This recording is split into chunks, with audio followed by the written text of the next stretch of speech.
Kids in the Bible. The Brave Sister and the Basket Baby. Joseph and his brothers had kids, and their kids had kids. Soon Egypt was jam-packed with thousands of families that had grown from all those sons of Jacob. In fact, there were so many of them that it started to get on the new Pharaoh's nerves. He worried the kids would grow up and take over. To protect himself, he did two horrible things. First, he forced this nation of families to work as slaves. That means they didn't have a choice. They didn't get paid, and they weren't treated like people.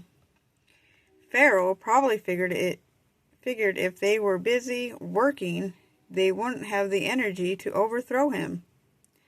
Second, Pharaoh commanded that all their baby boys should be thrown into the Nile River.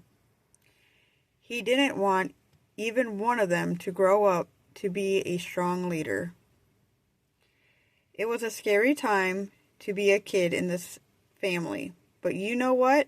Even though they were probably afraid, this family showed great courage.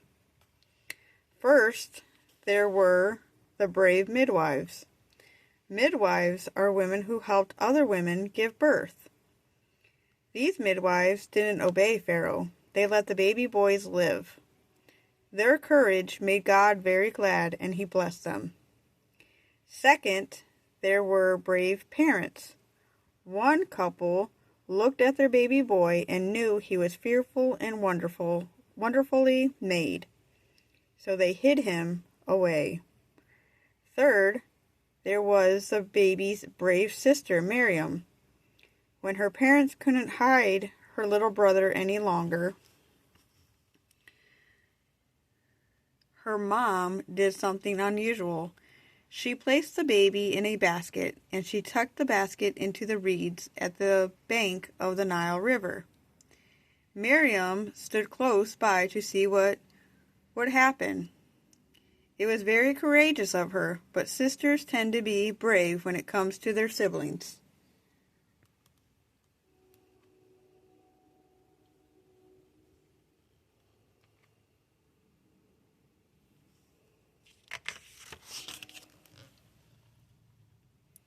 You won't believe who found the baby. Pharaoh's daughter. She was a rich and powerful princess, but when she saw the crying baby, she felt compassion. If you've ever seen a friend get hurt and you run toward them to help, that's compassion. Compassion invites us to have courage to help someone. Brave Miriam walked up to Pharaoh's daughter. Even though Miriam was young, she was growing in wisdom, and even though she was supposed to act like a slave, she was brave and bold. Miriam said to Pharaoh's daughter, "Would you like me to find a woman who can take care of this baby?"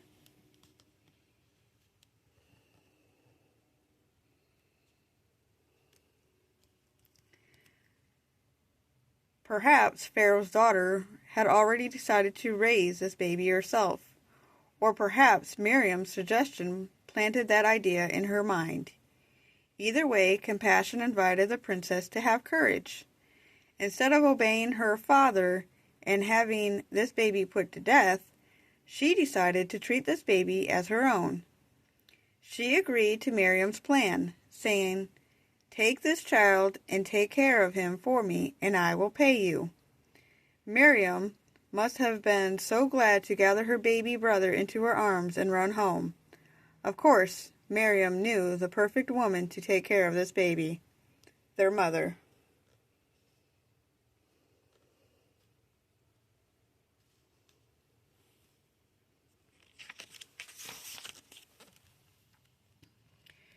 When the baby boy was no longer a baby, his mom took him to Pharaoh's daughter, and he became her son.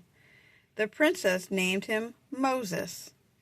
Even though Miriam and her mother were grateful, Moses' life was safe. It probably was still a very sad day for them, but a sad day means God is not done working.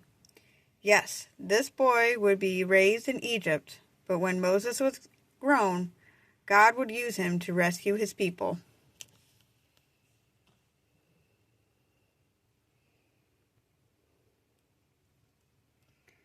Not only that, but God would also use Moses' education to help him write the first 5 books of the Bible.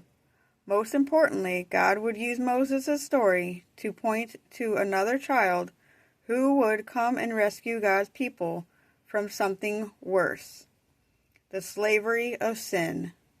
Moses was just a kid, but he was part of God's special plan to bless the whole world. Dear God, thank you for these examples of bravery in the Bible. As I grow me in courage. Amen.